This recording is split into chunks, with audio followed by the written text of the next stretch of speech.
The morning Edna Fletcher rode into Caldwell, Kansas, with nothing but a borrowed mare, a worn carpetbag, and the kind of spine that made lesser men step aside.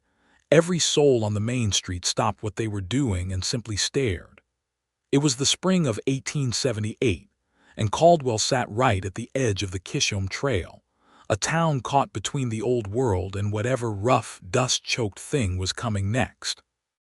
The cattle drives still thundered through twice a year, bringing with them a particular breed of chaos, drovers flush with wages, saloons that never fully closed, and the constant low hum of men who believed the land owed them something.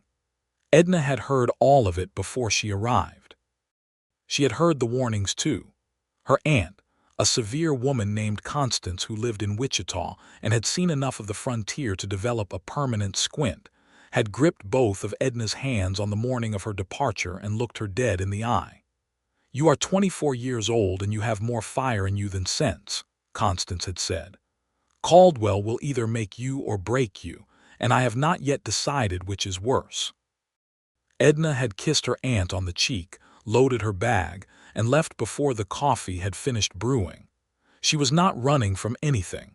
That was the part people always got wrong when they looked at a woman traveling alone in 1878. They assumed flight. They assumed desperation. What Edna had was a deed, a small parcel of land just outside of town that had belonged to her father, Elias Fletcher, before a fever took him 2 winters prior. The land had sat empty since then, a 40-acre stretch of Kansas grass and stubborn creek bed that her father had called the most beautiful 40 acres in the whole of the United States, which Edna privately suspected was just the frontier talking through him. But the land was hers, and she intended to work it. The first person to speak to her in Caldwell was a man named Hollis Greer, who ran the general store and had the wide, perpetually startled eyes of a man who had been surprised by too many things in his life to fully recover. "Fletcher's girl?" he asked, peering over the counter as Edna pushed through the door with her carpetbag. "Edna Fletcher," she confirmed.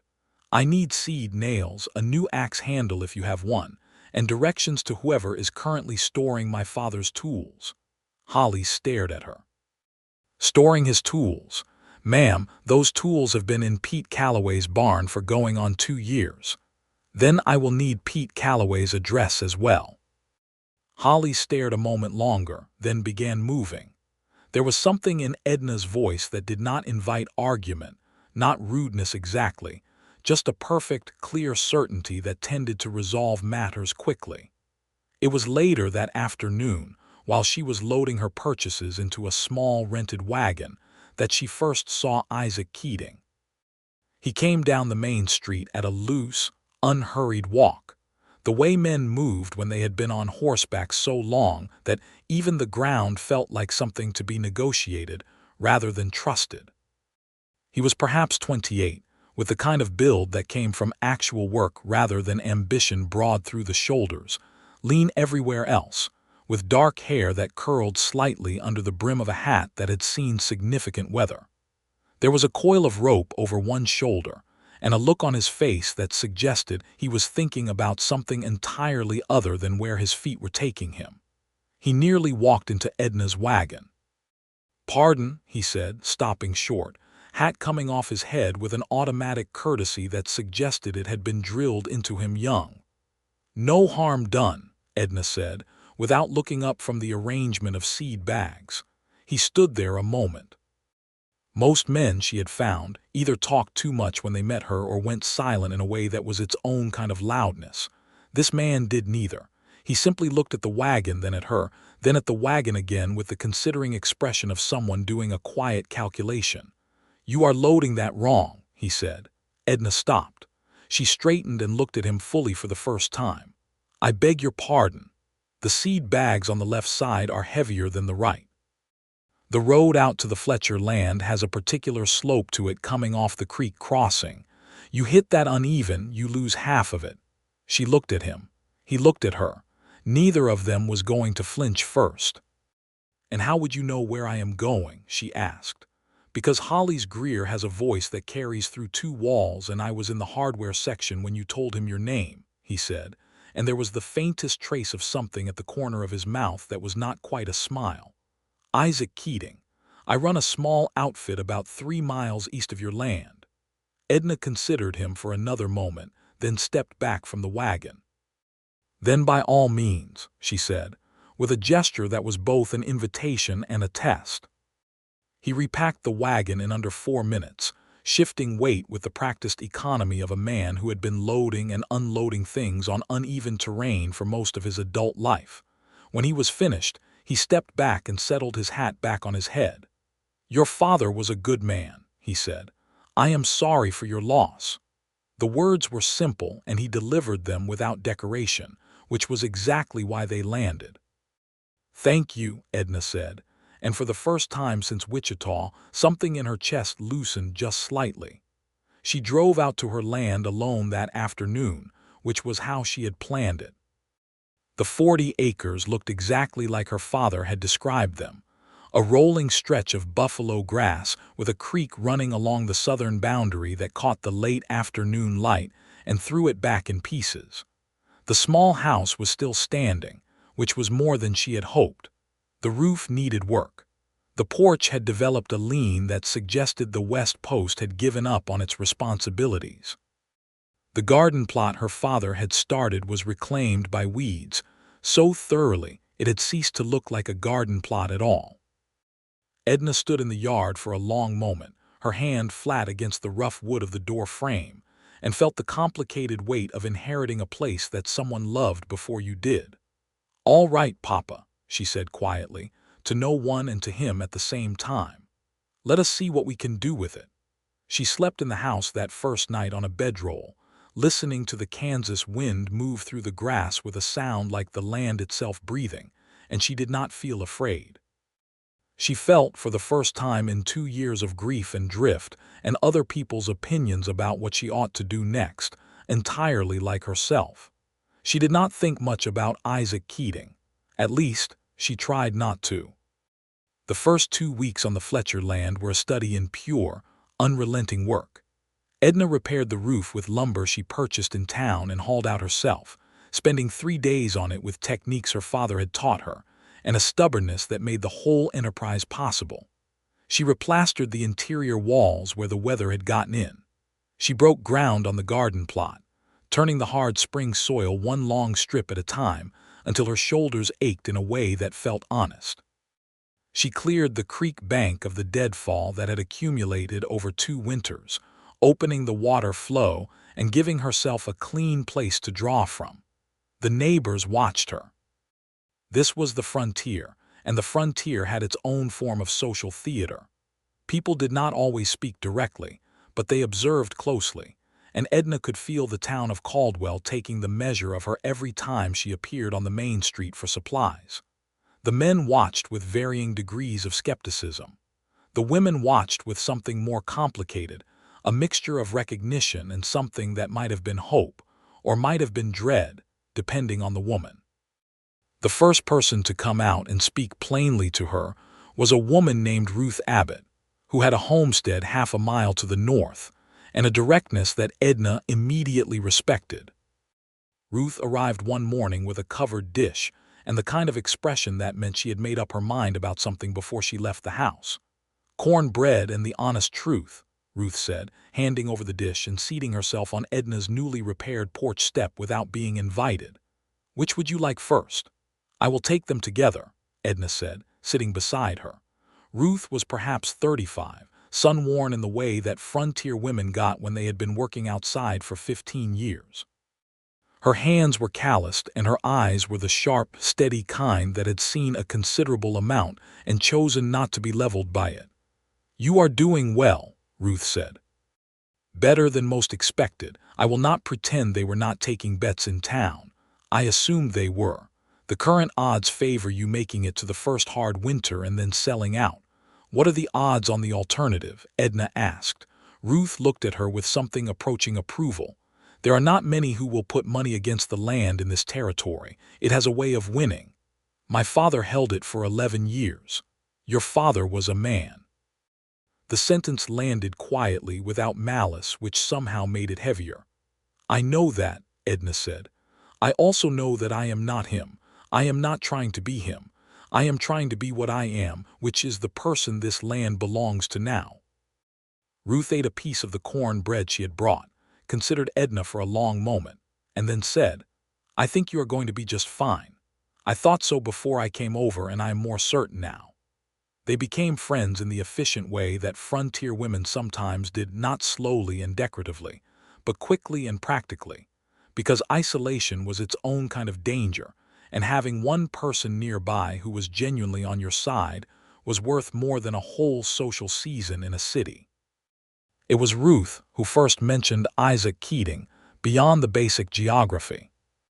He has been asking about you, Ruth said one afternoon, 3 weeks into Edna's tenancy while they were mending fence line along the north boundary.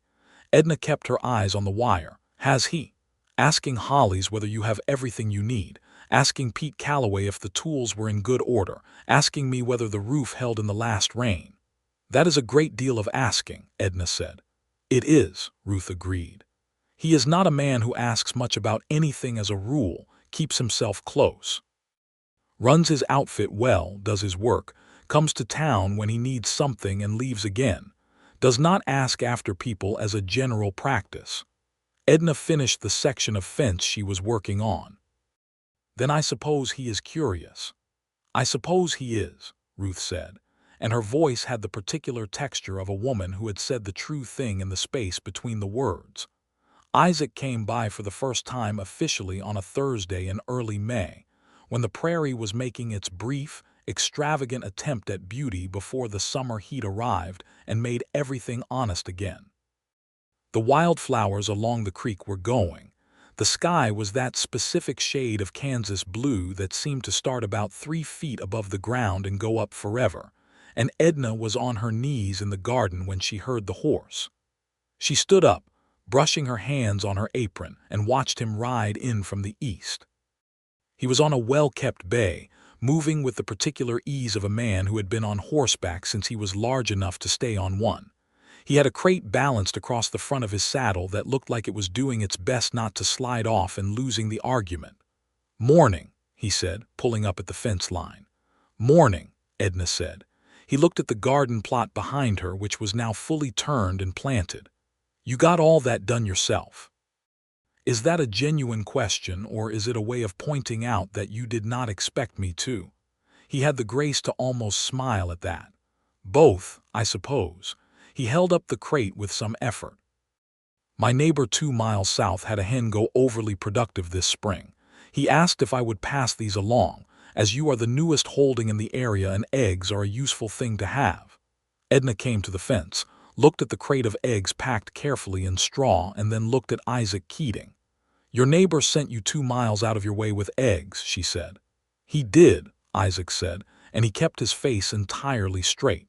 "You do not have a neighbor 2 miles south." "I have the county plat map, and the closest holding in that direction is the Ritter family, who are 4.5 miles out and whose chickens, according to Ruth Abbott, have been entirely unproductive since last fall." There was a pause, a long one. "Those are from my own hens," Isaac said, in the tone of a man who had been fairly caught and had decided to simply acknowledge it. "I thought a direct offer might seem forward."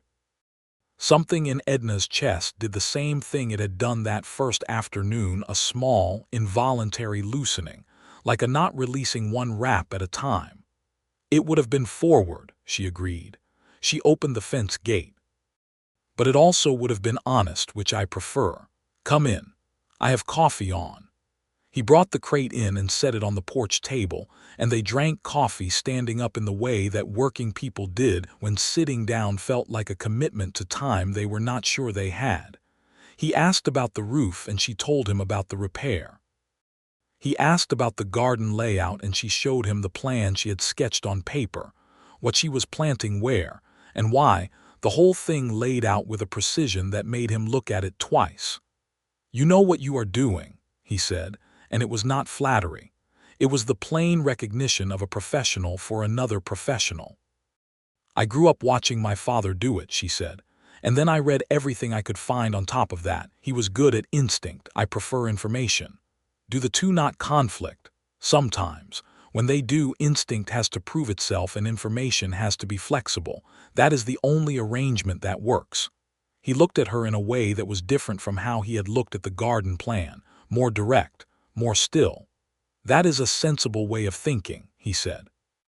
I am a sensible person, Edna said, and took a sip of her coffee. She could feel him wanting to say something else, and she could feel him deciding not to, and she found she was not sorry about either of those things. There was a particular pleasure in a man who knew when to hold something back, not out of timidity, but out of the understanding that the right moment had not yet arrived. He left an hour later. The eggs sat on the porch table in the afternoon light. Edna looked at them for a long moment and then carried them inside, and she was smiling, though there was no one there to see it. He came back the following week, and the week after that. It was never dramatic in its arrival. There was always a reason, always something with the practical texture of frontier neighborliness. Once he came because he had noticed a section of her pasture fence was down, and had the post-hole tools on his wagon already.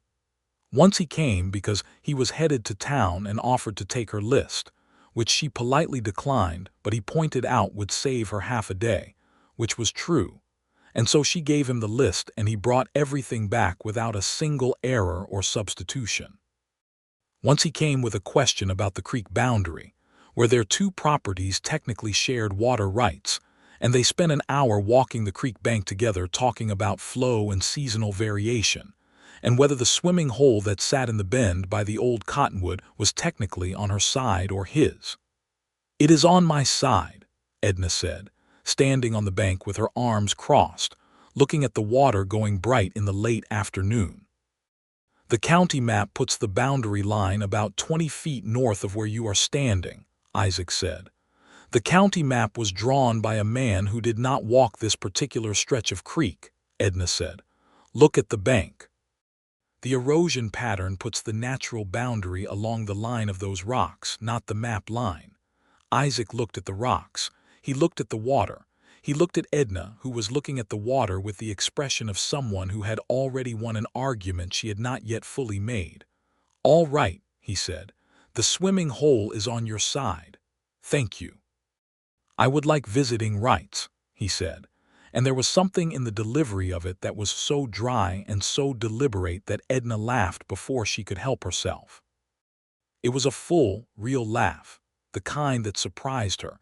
She had not laughed like that since before her father died, and the surprise of it made her press one hand briefly to her sternum as if she could hold the feeling there. Isaac was watching her with an expression she had not seen on him before. Open and warm and a little unguarded, the way a person looked when they had seen something they had not expected and had not yet arranged their face properly. "Visiting rights can be negotiated," she said when she had recovered. "I look forward to the negotiation," he said. They walked back to the house in the long golden light of a Kansas May evening, not quite touching. The distance between them held at the exact interval of people who were very aware of it. It was Ruth who gave Edna the first real warning, though she had not entirely intended it as one. They were sitting on Ruth's porch in the early June evening, the air still warm and smelling of cut grass and cattle from somewhere to the east, when Ruth set down her mending and looked at Edna in the direct way she had. "People in town are talking about Keating's visits," Ruth said. "People in town talk about everything," Edna said. "They do. But this particular conversation has a shape to it that I think you should be aware of." Ruth picked up her mending again. "The older men, the ones who have been here since before the drive started, Ben Prout, Caleb Marsh, old Silas Worden, they are saying you are going to outlast him." Edna was quiet. "What does that mean?" "It means they have watched the Keating men," Ruth said. "His father, his uncle. They were good men, hard workers, built things. But this land, the Kishom territory, all of this long stretch of nothing that we have built our lives on, it asks more than a body sometimes wants to give. The Keating men gave until they were used up, and then they gave some more, and none of them made old age." The evening air felt a degree cooler. "They think Isaac will burn out," Edna said. "They think he works like a man who does not save anything for the long years." Ruth's voice was careful, not unkind. "He is good, Edna. He is genuinely good, but they are saying if you let yourself care about him, you should be prepared to be the one who is still standing at the end." Edna looked out at the darkening prairie for a long time. Who told him what they were saying? She finally asked. Ruth glanced at her. Sela's warden said it to his face about 2 weeks ago at the Rosewood Saloon. Said it plain, told him that any woman who took an interest in a Keating man was signing up to bury him young. And what did Isaac say? Ruth's expression shifted into something that was both fond and a little sad. He said, "Good, because I plan to keep up." The silence stretched out between them, full of the sound of the Kansas night beginning, the insects, the distant cattle, the wind through the grass. "He said that," Edna repeated. "He did." Silas said he laughed about it afterward, but Worden himself was not laughing. The old men never are about these things. Edna thought about Isaac Keating, standing in a saloon with old Silas Worden's warning in his face, and saying those words with whatever expression he had said them with. She thought about the way he had looked at her by the creek when she laughed. She thought about the egg crate packed carefully in straw. "He is stubborn," she said. "Like a man who has been told all his life what he cannot do," Ruth agreed. "The question is whether that is a strength or a wound." "Sometimes it is both," Edna said. "Often," Ruth agreed, and picked up her mending again. Edna rode home in the dark, which she had done enough times now that the mare knew the way and the path felt familiar. The stars were out in their full Kansas abundance, which meant more than a person could ever fully account for. She thought about the warning. She thought about the response to it. "Good, because I plan to keep up." There was something so fundamentally him in those words, the refusal to be cautioned out of something, the absolute certainty that he could match whatever was asked of him, that it made her chest ache in a way that had nothing to do with fear and everything to do with something she was not yet prepared to name. She named it a little in the dark of her own house that night, lying on her back with the Kansas wind pressing at the windows and the sound of the creek running faint and constant in the distance. She named it the way you name a thing that has been true for a while before you said it, not with surprise but with recognition. She was falling in love with Isaac Keating. This was inconvenient, she thought. And also, she thought, possibly inevitable. And also, she thought, she was very tired of making decisions entirely on the basis of what was convenient. She fell asleep to the sound of the creek. The summer came in hard, the way Kansas summers did, not gradually but all at once, like a door thrown open into a furnace. The temperature climbed and the sky went from brilliant blue to a pale, heat-beaten white by afternoon, and everything on the prairie that was not stubborn died back and waited for fall. Edna's garden required twice daily watering and a level of vigilance she had not quite anticipated, but she gave it, and by mid-June she had the most productive kitchen garden of any holding in the immediate area, which Holly's Greer confirmed with the specific pride of a man reporting good news he had no part in making. The cattle season brought the drovers through in July. The Kishom Trail was still running strong in 1878, and the drives were long convoys of sound and smell and controlled chaos.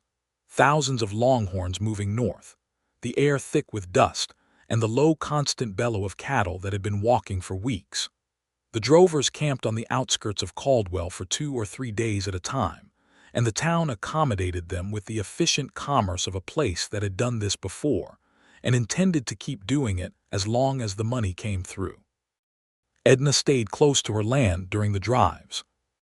Not from fear exactly, but from the practical awareness that a woman alone on a homestead drew a certain kind of attention during cattle season, and that most of that attention was not the kind she was looking for.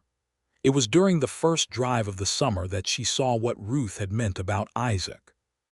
He appeared at her fence line on the second day of the drive, dusty and moving with the particular efficiency of a man who had approximately 4 things to do at once and had decided to do them all simultaneously.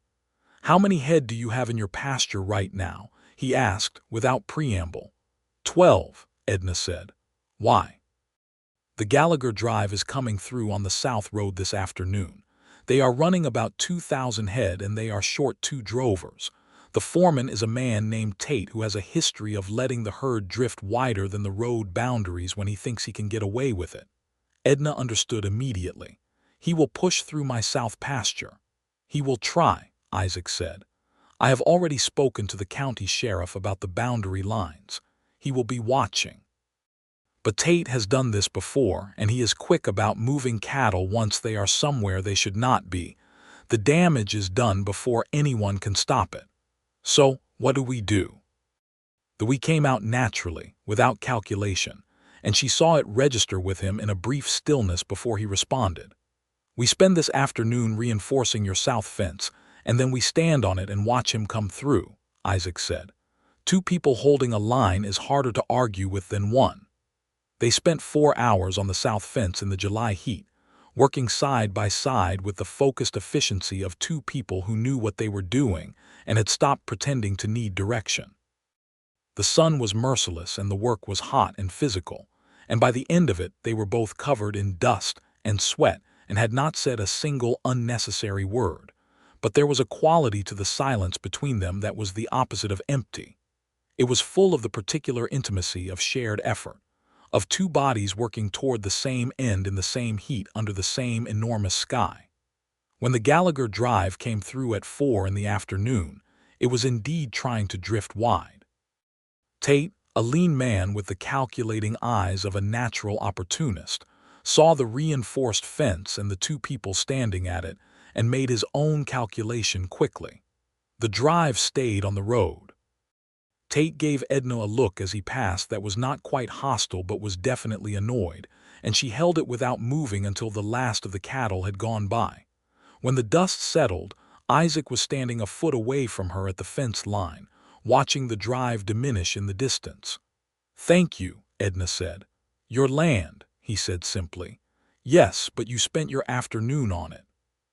He turned to look at her, and they were standing closer than they had been before, the fence between them and no particular reason for either of them to step back, so neither of them did. His hat was pushed back slightly and his face was all afternoon light and plain regard, and Edna felt the full weight of everything that had been building between them over the past weeks like a tide that had finally reached the point of breaking.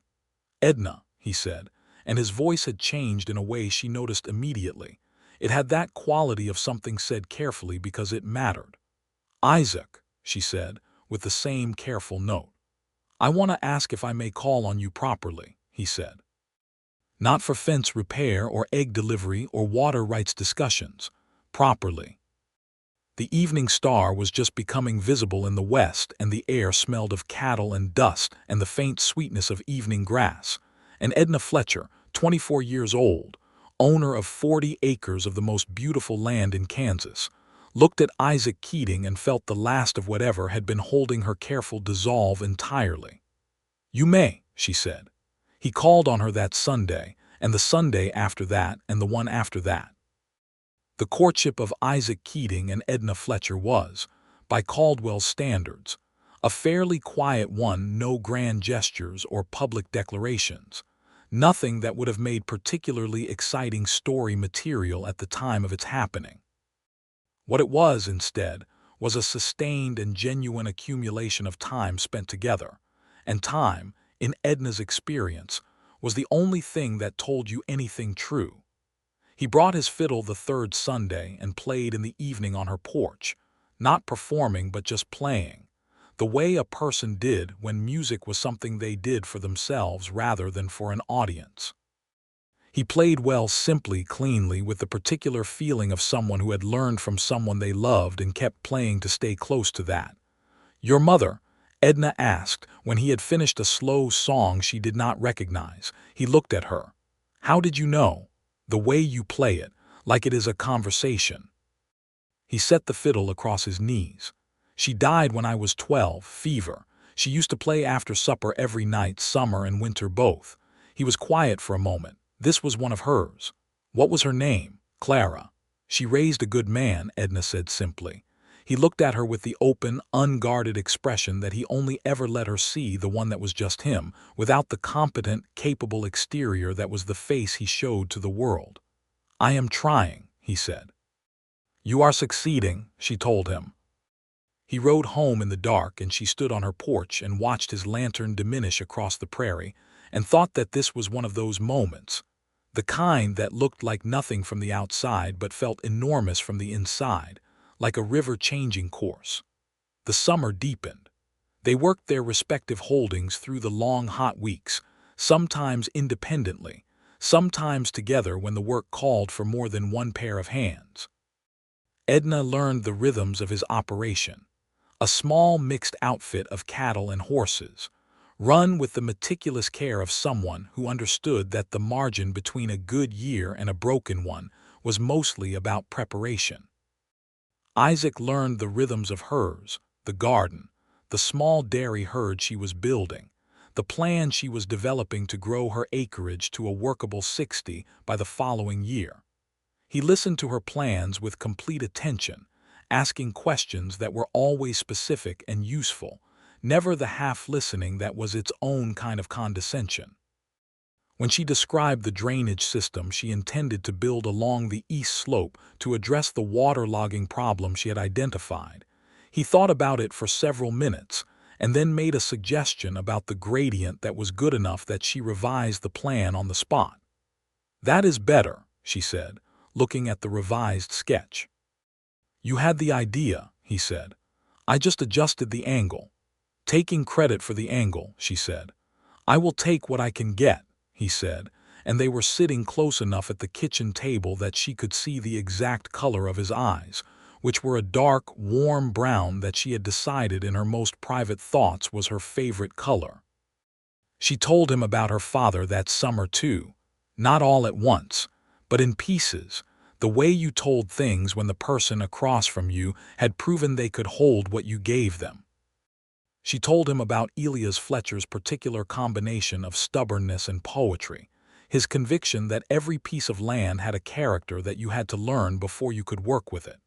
She told him about the last 2 years, the grief and the drift, the aunt who meant well and the city that did not suit her, and the constant underlying knowledge that she was not where she was supposed to be. "And this is where you are supposed to be?" Isaac asked. They were sitting by the creek in the bend by the old cottonwood which had indeed proven to be on her side. "Yes," Edna said, without hesitation, "even though it is hard, especially because it is hard. The hard things are the ones worth doing." He was quiet for a moment. "Some things are hard and not worth doing." "True," she allowed, "but the way to know which is to do them. You cannot tell from a distance."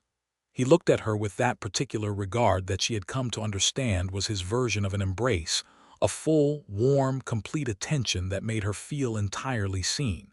She had not been looked at that way before, not by anyone, and it still surprised her every time he did it. "My father used to say the land would outlast all of us," he said. "He meant it as comfort, I think, like the endurance was built into the place and we could borrow it." "Is that where you get it from, the endurance?" He considered this. "I think I get it from refusing to be told I cannot do something," he said, and there was a faint rueful quality to it, like he was aware this was not always a virtue. "Sela's Worden told you," Edna said. Isaac was still for a moment. "Ruth told you about that." "She did. She was trying to warn me." "And were you warned?" he asked, and his voice was careful in the way it always was when something mattered. Edna looked at the creek going bright over the rocks, the old cottonwood casting its shade across the water, the enormous Kansas sky doing what it always did, containing everything. "I was," she said. "And I decided the warning was less important than the man."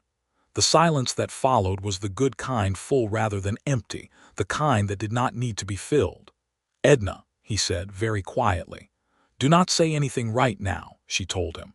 "Just let it be what it is for a moment." And he did, because he was a man who understood the value of letting things exist before you named them. They sat by the creek until the light went golden and long, and neither of them needed to speak. The summer's particular crisis came in August, in the form of a grass fire on the eastern edge of Isaac's property. It started in the afternoon, from a drover's carelessly managed campfire, and by the time the wind picked it up, it was moving fast across the dry August grass with the intention of burning everything it touched. Edna saw the smoke from her property and did not spend time deliberating. She unhitched her mare, rode east with the pace of a woman who had decided the only option was speed, and arrived at the edge of Isaac's land to find him already fighting it with a line of wet burlap. She did not ask what was needed. She grabbed burlap from the wagon at the edge of the field, soaked it at the water trough, and took a position on the flank of the fire line, working to contain the spread, while Isaac and two of his hired hands worked the center. They fought the fire for 3 hours. It was the most physical and frightening 3 hours Edna had spent since coming to Kansas, and she had not spent easy ones. The heat was extraordinary, the smoke was choking, and the fire had a quality of living intention about it that made it feel personal. She beat the grass with wet burlap until her arms were spent and then kept going, because stopping was not an option she was entertaining.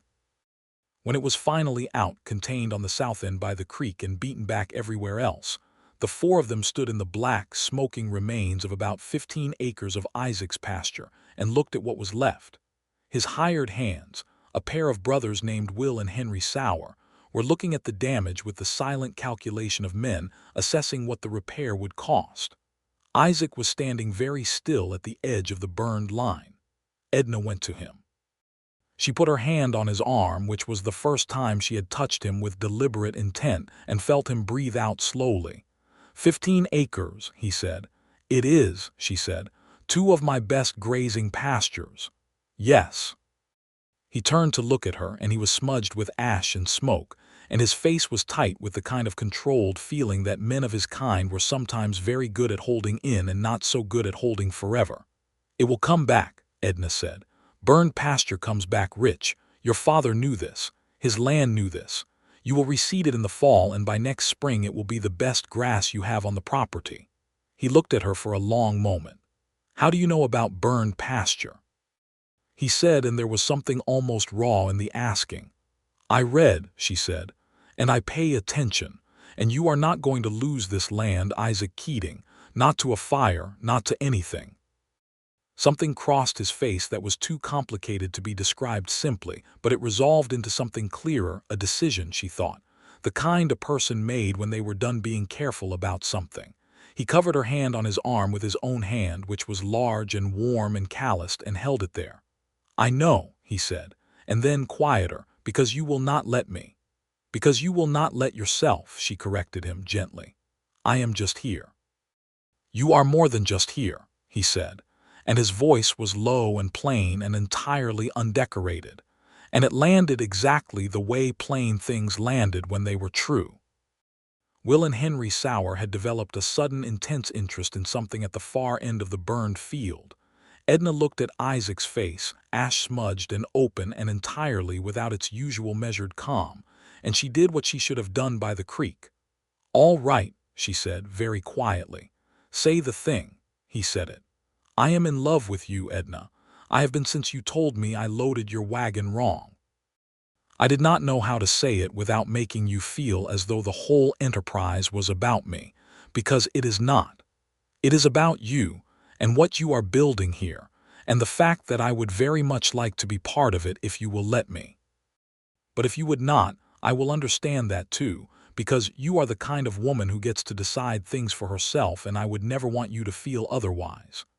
It was the longest speech she had ever heard him give, and it was perfect in every word, and when he was finished, he looked at her with the expression of a man who had said his honest thing and was prepared to accept the consequence.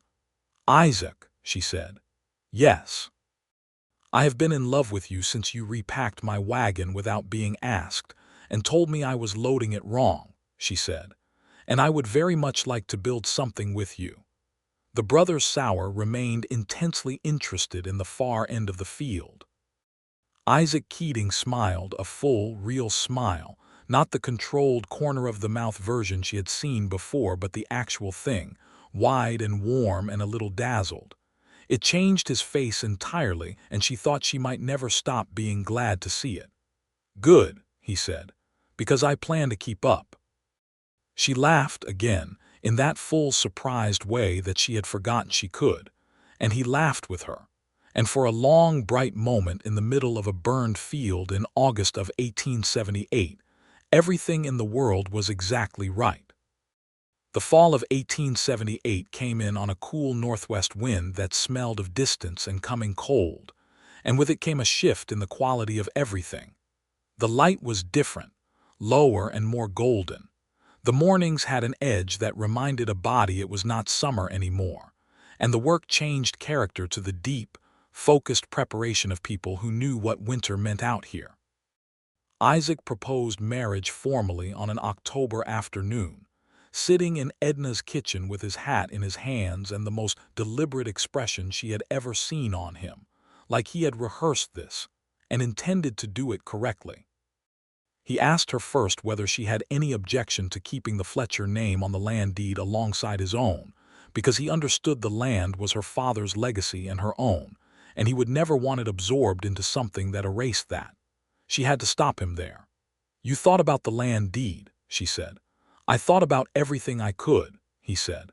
"I spent 3 weeks thinking about everything I could so that the things I said would be the right things."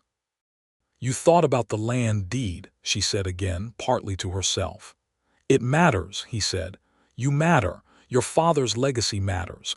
I am not asking you to put down anything you have built." She looked at him across her kitchen table, this man who had repacked her wagon and brought eggs and stood on her fence line in the July heat and held her hand in a burned field, this man who had said, "Good, because I plan to keep up to an old man's warning about his own mortality." And she felt the full, certain, enormous weight of the decision she was making and did not hesitate for a single moment. "Yes," she said. "Isaac, yes. Of course, yes." He exhaled like he had been holding it for 3 weeks. They were married in Caldwell in November of 1878, at the small white church on the north end of the main street, in a ceremony that was attended by approximately 40 people, including Ruth Abbott, who cried unapologetically throughout, the Sauer brothers who had cleaned up remarkably well for the occasion, Hollis Greer, who gave a speech afterward at the reception that was mainly about how he had known this would happen from the moment Edna first walked into his store and was neither fact-checked nor interrupted.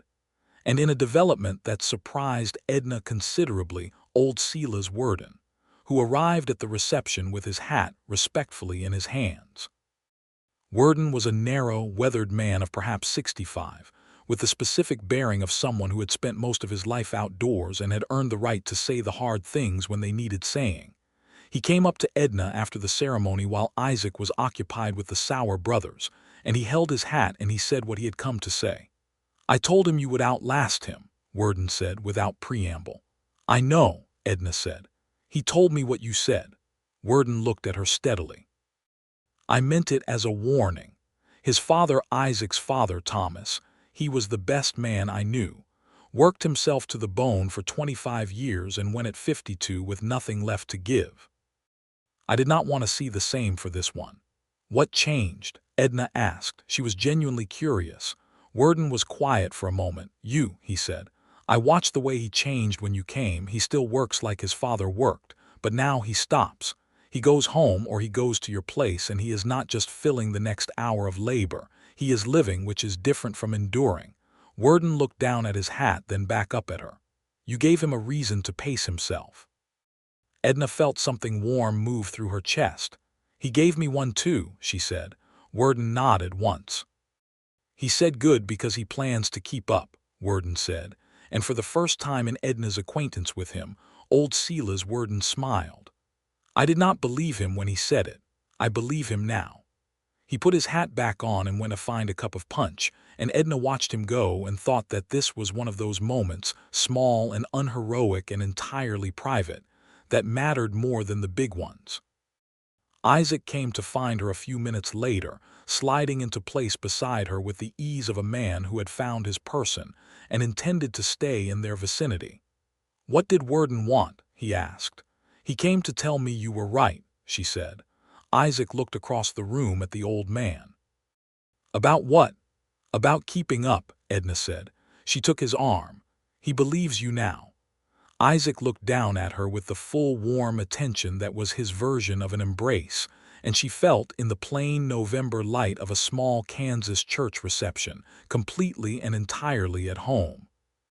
They moved into Isaac's house, which was larger and better built, and Edna's house became the outbuilding she had known. It would need to be a storage and workroom that she claimed entirely as her own, where she kept her books and her maps and the growing ledger of her farming operation, which by the spring of 1879 was expanding according to plan. The Fletcher Keating land, as it came to be called on the county plat, was a combined 80 acres by the second year of their marriage. Edna's kitchen garden had grown into a proper market operation, supplying vegetables to two of Caldwell's restaurants and to the hotel that opened on the main street in 1879. Isaac's cattle operation was expanding methodically, without the overreach that had sometimes made the Keating name synonymous with maximum effort and minimum reserve. This was, Edna knew, the real change that Worden had seen. Not that Isaac worked less, he worked just as hard, but that he worked with a horizon now. He built things that were meant to last past the current season, past the current year, into a future that had specific shape because it included her. She watched this in him and loved him more for it. They were happy in the particular way of people who have built their happiness out of the same materials as their daily life, not separate from the work and the weather and the difficult ordinary days, but woven into it. The happiness was in the coffee together in the morning before the day started, in the way he appeared behind her when she was working at the table and set his hand briefly on her shoulder without saying anything.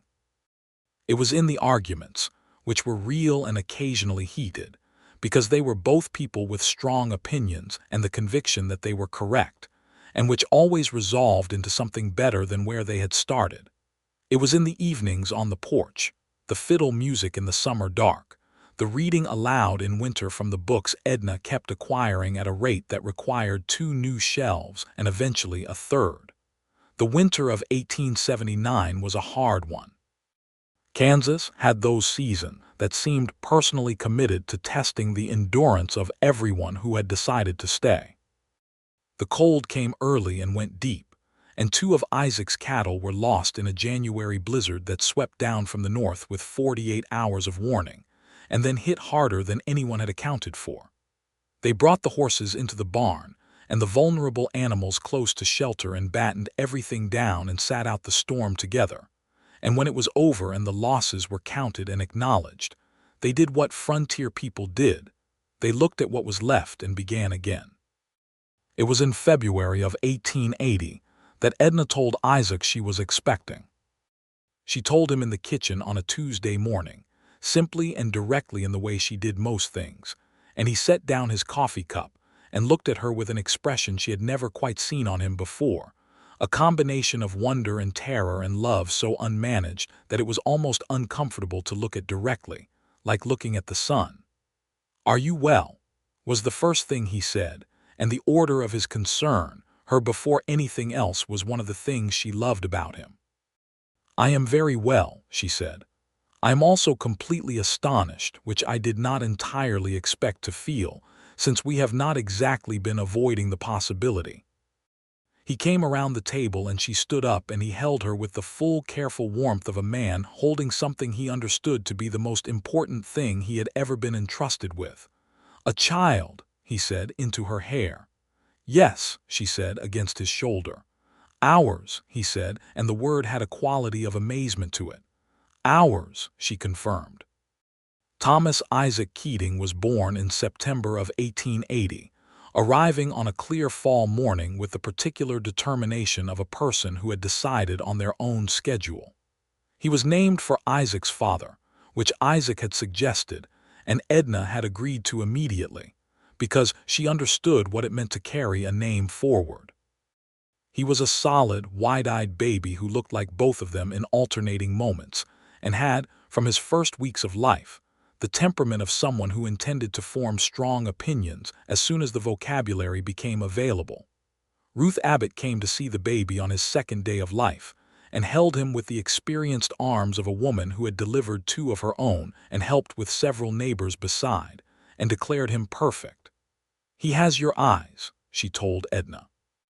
"He has Isaac's stubbornness," Edna said, watching her son make his feelings about something known at considerable volume.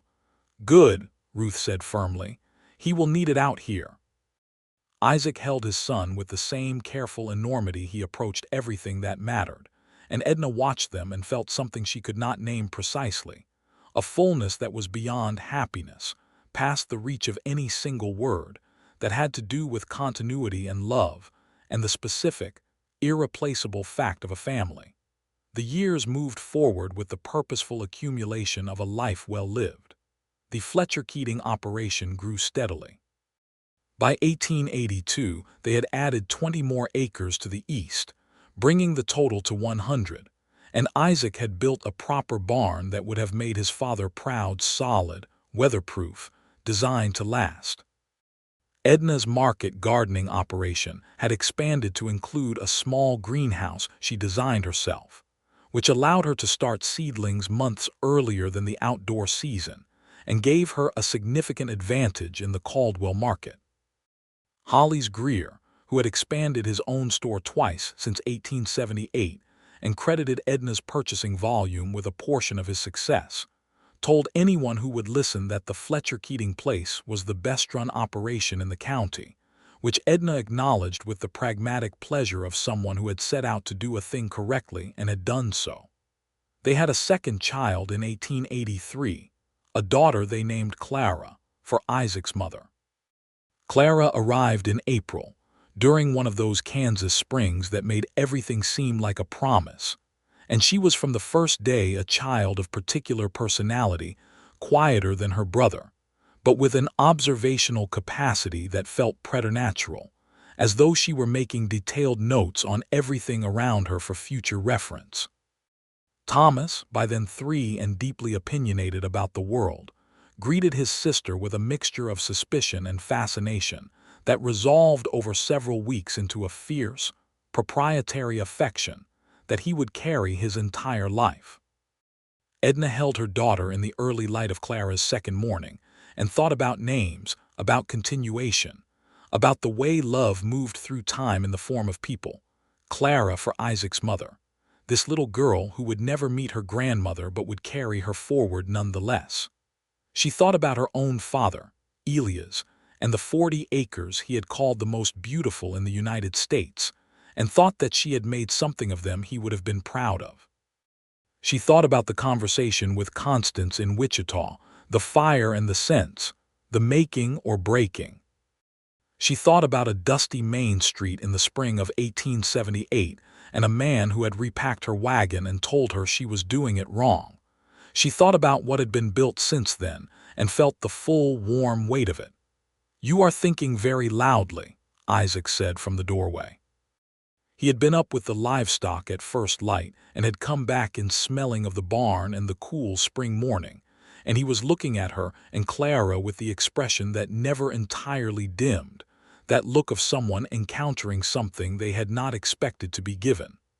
"I am thinking about my father," Edna said. "I think he would have liked all of this." Isaac came to sit beside her on the edge of the bed. "He left you the land." "He left me the beginning," she corrected. "We made the rest."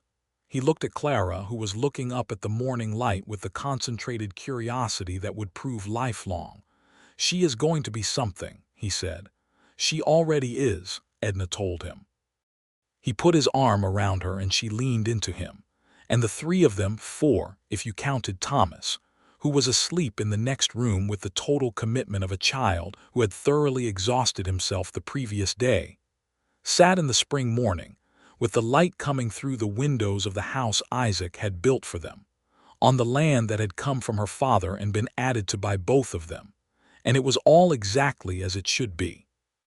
Old Silas Worden died in the winter of 1884, at the age of 71, which was a longer life than he had apparently expected based on the mild surprise he had expressed on his last several visits to the Fletcher Keating place. He had become, over the years, a regular visitor, not often, and never with the pretense that he was doing anything other than checking in on the family that had quietly disproved his warning. He came by in the fall of 1884, a few months before he died, on a clear October day with the leaves going on the cottonwood by the creek, and the air carrying that particular autumn quality of something beautiful that was ending. He had looked at the house, the barn, the garden going to its winter rest, Thomas running between the fence posts playing some game of his own invention, Clara sitting on the porch steps with the intense focus she brought to everything. "It is a good place," Worden said. "It is," Isaac agreed. "Your father would have said so," Worden told him. "Thomas would have said this was exactly the right thing for the land." Isaac was quiet for a moment. "I know," he said. "I think about that." Worden looked at Edna, who was standing beside Isaac in the way she always stood beside him, close, equal, present. "You outlasted the warning," Worden said, "and it was not the same warning it had been when he first delivered it. It was something else now, an acknowledgement, a tribute." "We both did," Edna said. Worden nodded. He drank his coffee and watched Thomas chase something across the yard and stayed for the better part of an hour. And when he left, he shook Isaac's hand with both of his, which was not something he did. He died in January of the following year, in his sleep, at a sufficient age, and in possession of a good name and the knowledge that the things he had worried about had not come to pass.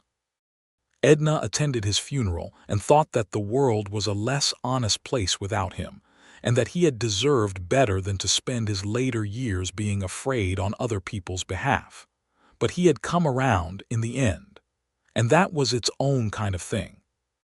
Ruth Abbott remarried in 1885 to a widower farmer named George Coates, who had come up from Texas with 2 sons and the need of a capable woman, and who had very quickly understood that Ruth was not merely capable, but exceptional. Edna stood in the church in Ruth's wedding and held Clara on her hip and watched her friend get married with the particular happiness of someone who had wanted this for another person for a long time. The Kishom Trail began declining through the mid-1880s as the cattle drives rerouted, and the railroads changed the economic geography of the territory. Caldwell, which had built much of its economy on the trail traffic, went through several difficult years of adjustment that required exactly the kind of community resilience that places like it either had or did not. The Fletcher Keating operation was not insulated from this. The market conditions changed, prices shifted, some years were genuinely hard, but they had built carefully. Edna's market garden diversified. Isaac's cattle operation adapted. They did not overextend, and they did not lose their land, and they came through the rough years intact, which was not something everyone managed. In the spring of 1886, they sat on their porch on an evening that felt like the beginning of something new, the rough years behind them, the land producing well, the children growing into themselves. And Edna thought about the girl who had ridden into Caldwell 8 years before with a borrowed mare and a carpetbag, and the kind of spine that made lesser men step aside. She had built something.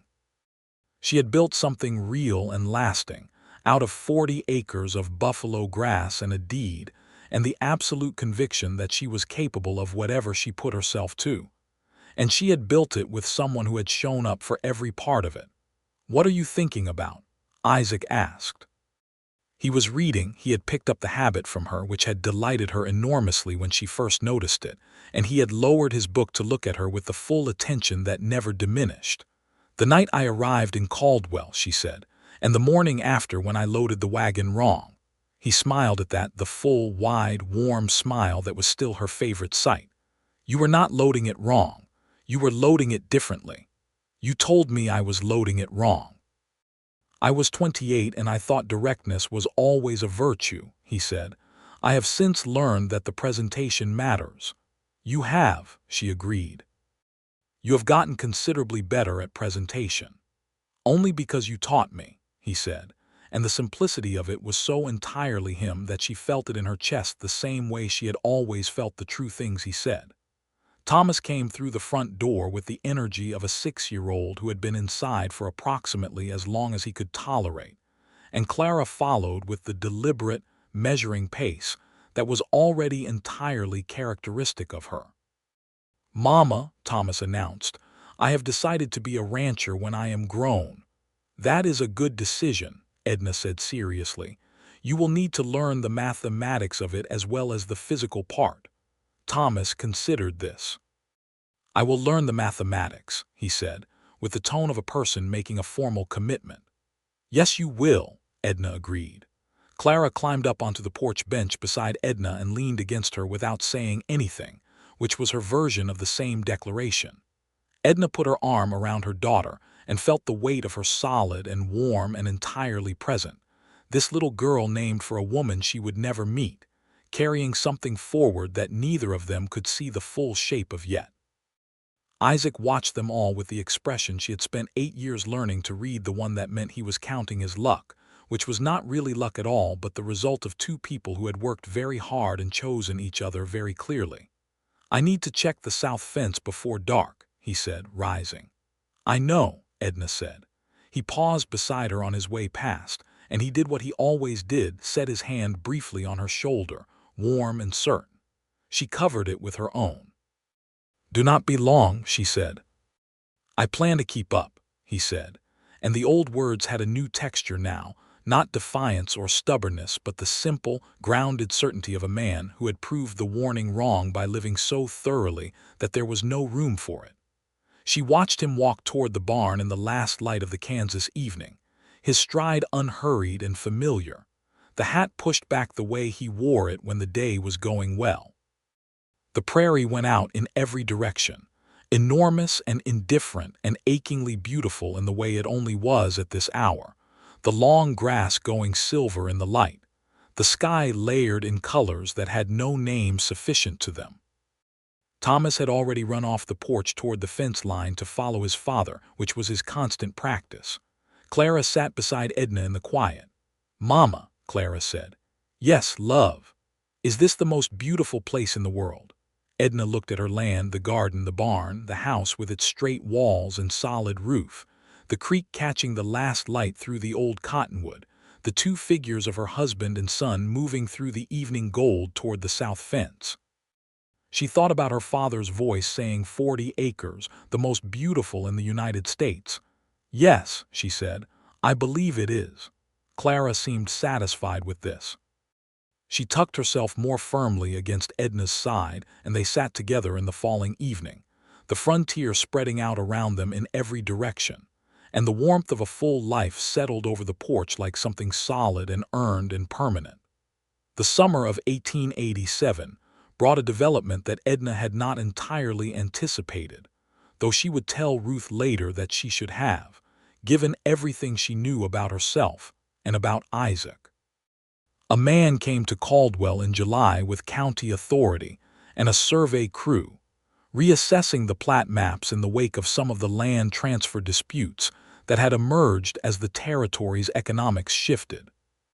He was a careful, methodical man named Aldous Webb, and he arrived at the Fletcher Keating property on a Wednesday with his transit and his notebooks and the specific air of someone who expected this to be routine.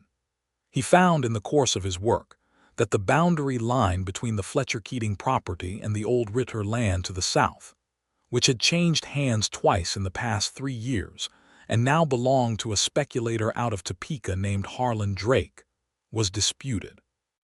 The speculator's people had filed papers claiming that a section of the south pasture, approximately 8 acres, was rightfully theirs under a survey done in 1875 that predated Elias Fletcher's original deed. Edna spent one full day reading every document she had, and then presented herself at the county land office in Caldwell the following morning with a file that made Aldous Webb take off his hat and look at it for a long time. She had the original deed. She had her father's survey notes, which were meticulous. She had the county plat map and 2 survey measurements she had made herself, with records she had kept since 1879. She had correspondence with the county recorder from 1880 confirming the boundary. She had, in summary, an unanswerable case. Isaac had offered to come with her. She had told him to stay with the cattle. "You do not need me there," he had said, and it was not a question. "No," she had said, "but I want you to know I am glad you offered." "I know you do not need me," he had said. I offered because I wanted to. There is a difference." She had kissed him, which was a satisfying exchange on all fronts, and driven herself to town. The speculator's claim was dismissed within a month.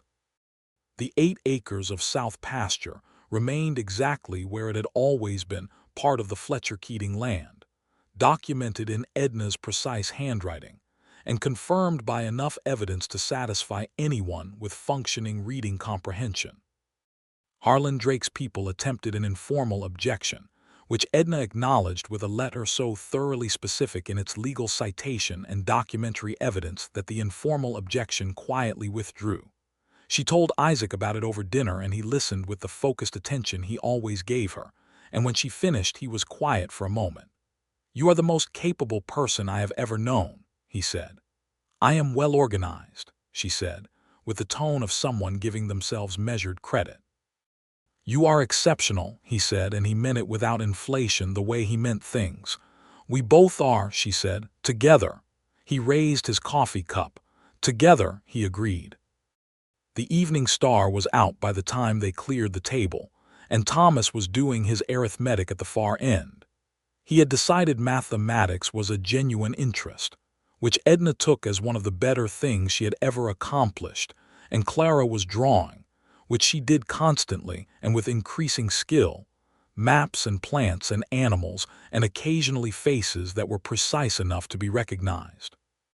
The house was warm and lit and full, and the prairie outside was going to its particular form of dark silence, and the creek was running in the distant quiet, and Edna thought, this is it. This is the whole of what a life can be, when you build it right and with the right person and you are not afraid of the hard parts.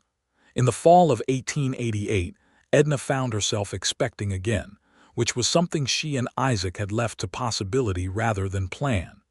She told him on a Sunday evening, the same way she had told him about Thomas, simply, directly, across the kitchen table. He did not set down his coffee cup this time. He stood up and came around the table and held her face in both hands and kissed her, which was a different and equally perfect response. The third child arrived in the spring of 1889, a boy they named Elias, for Edna's father. He was born into a household that was already full and busy and entirely itself, Thomas at 9, deeply serious about the ranch and the mathematics, Clara at 6, drawing everything she saw and reading with the hunger of a person who found the world endlessly interesting, and now Elias, who came into the world with a shout that suggested he intended to make himself known. Edna held her youngest son in the May morning and thought about the 35 years of her life, the grief and the drift and the 40 acres, the borrowed mare and the carpet bag, the wagon she had loaded wrong, the man who had corrected her and then looked at the garden plan and told her she knew what she was doing. She thought about the fire, the swimming hole, the creek in the evening light. She thought about standing in a burned field with her hand on his arm. She thought about a small white church in November. She had built something. She had kept it and added to it and defended it and loved it, and she had not done it alone. Isaac came in from the morning and stood in the doorway of their room looking at her, and the baby with the expression that was always the same wonder and gratitude, and the steady, full, unwavering warmth of a man who had made the most important decision of his life on a dusty Main Street in the spring of 1878, and had never for a single day regretted it. "Elias," he said, coming to sit beside her. "For my father," she said. "Your father would have liked the name on this land," Isaac said. "Fletcher Keating," Edna said. "Both names on all of it," Isaac said. "As it should be." She leaned against him, the baby between them, the morning light coming through the windows of the house on the 100 acres of the most beautiful land in Kansas, and felt the whole of it, the weight and the rightness and the permanent, earned, unassailable happiness of people who had chosen each other completely. Ruth came by that afternoon with corn bread and the same direct expression she had always worn, and she held Elias with the practiced ease of a woman who loved children, and she looked at Edna with a gaze that contained the whole of 10 years of friendship. "You did it," Ruth said. "I did not do it alone," Edna said. "No," Ruth agreed. "But you started it. You drove in here on a borrowed horse with a carpetbag and 40 acres of grief and nothing else, and you started it." "And he kept up," Edna said, and smiled. Ruth laughed, the sound of it filling the kitchen in the way good laughter always did, bright and clean and entirely necessary. The years settled into themselves after that, the way years did in a life that had found its proper shape. The Fletcher Keating land became one of the most recognized operations in the Caldwell area, not for drama or grandeur, but for the quality of its produce, the solidity of its cattle, the precision of its management. People in town spoke of it the way they spoke of things that had proven themselves definitively, without the need for further comment. Thomas grew into the rancher he had declared at 6.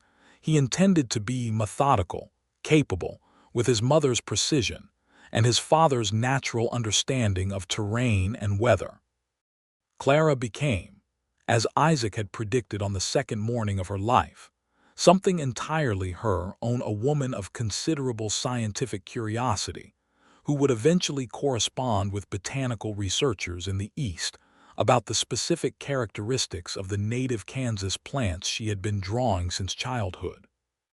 Elias, the youngest, grew to be the most like Edna in personality, direct, self-certain, with the kind of clear-eyed intelligence that resolved problems before other people had fully described them. Isaac grew into his 50s with the evidence of his life's work written in his body and faced the weathering and the strength, the particular quality of someone who has done hard things for a long time and found them worth doing. He was not his father, worn to nothing by 52. He had saved something for the long years, as Worden had hoped he would, and the long years were good.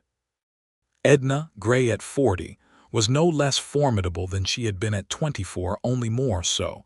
The way fire became more itself the longer it burned. She still kept the ledgers with the same precision she always had. She still read more than anyone in the immediate vicinity, and was generally correct about the things she formed opinions on.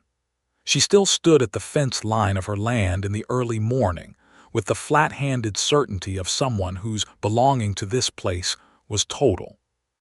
On an evening in the spring of 1893, 15 years after Edna Fletcher had ridden into Caldwell on a borrowed mare, she and Isaac sat on their porch in the long light of a Kansas spring evening, and the land spread out before them in every direction, full of the accumulated meaning of all the years they had spent on it. Thomas was in the far pasture with his cattle. Clara was at the kitchen table with her drawings and her notebooks. Elias was asleep already, as he always was by 7, with the total commitment of a child who took rest as seriously as everything else. The fiddle was on the table beside Isaac's chair. He picked it up presently and played Clara's song, his mother's song, the one that was a conversation with someone gone. Edna listened with her eyes on the evening star, which was just beginning to appear in the west. When he finished, the silence was the full kind, the kind that needed nothing added to it. "You know what Silas Worden told you," Edna said. Isaac looked at her. "I remember every word." "And you told him good because you planned to keep up." "Yes." She looked at him in the fading light, this man who was her whole life's best decision, the country of her greatest belonging. "You have," she said. "You have kept up with everything." He set the fiddle down and looked at her with the full, open, unchanged regard of someone who had loved a person for 15 years and found the love more rather than less. "So have you," he said. "You have outlasted everything they thought would stop you. The land, the seasons, the doubters, all of it." "We both have," she said. "We both have," he agreed. The prairie went on in the evening dark, enormous and indifferent and completely, entirely beautiful. The creek ran in its steady course along the south boundary. The old cottonwood was still there, its roots deeper than ever. The house stood solid and warm behind them, full of the sound and warmth of children and life. Edna Fletcher Keating, 39 years old, co-owner of 112 acres of the best land in Kansas, keeper of the most precise set of agricultural ledgers in the county, mother of 3 children and wife of the best man she had ever known, felt the full and completed weight of a life that had turned out exactly right. Not easily, never easily, but right. All the way right. "Come inside," she said. "I will make coffee." "I will bring the fiddle," he said. "Play Clara's song again," she told him. "I like it in the kitchen." He followed her inside, and the door closed on the evening prairie, and the light in the windows was warm against the coming dark, and it was enough. It was more than enough. It was everything.